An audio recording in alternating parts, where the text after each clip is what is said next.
Aprobado na ng Senado sa ikatlo at huling pagbasa ang panukalang 5.768 trillion pesos na halaga ng national budget para sa susunod na taon.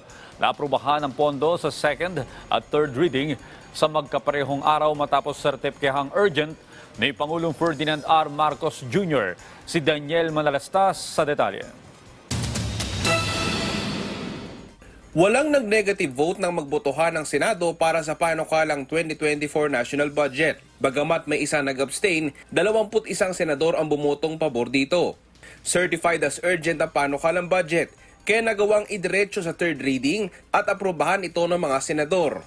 Sabi ni Senate Committee on Finance Chairperson Senator Sani Angara, karamihan sa mga senador may iminungkahing pagbabago sa budget at napakinggan naman ito at sinubukang mapaunlakan.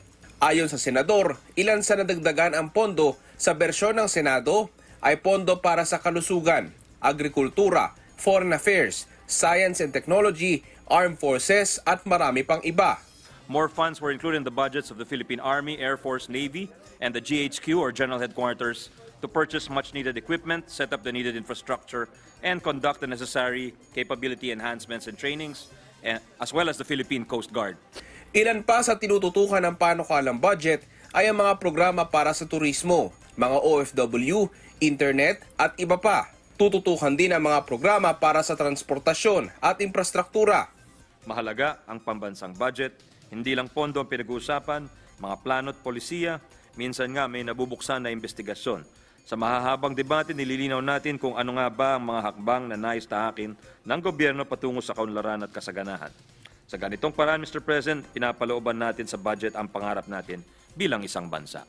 Nakatakda namang sumalang na sa Bicameral Conference Committee ang panukalang budget at dito nakasama ng Senado ang mga kongresista para plansyahin ang mga pagkakaibang probisyon sa panukalang pondo. Pinangalanan na rin ang mga miyembro ng Senate Bicam Panel. Target naman ng mga mambabatas na maaprubahan ni Pangulong Ferdinand R. Marcos Jr. ang budget ngayong papasok na Disyembre.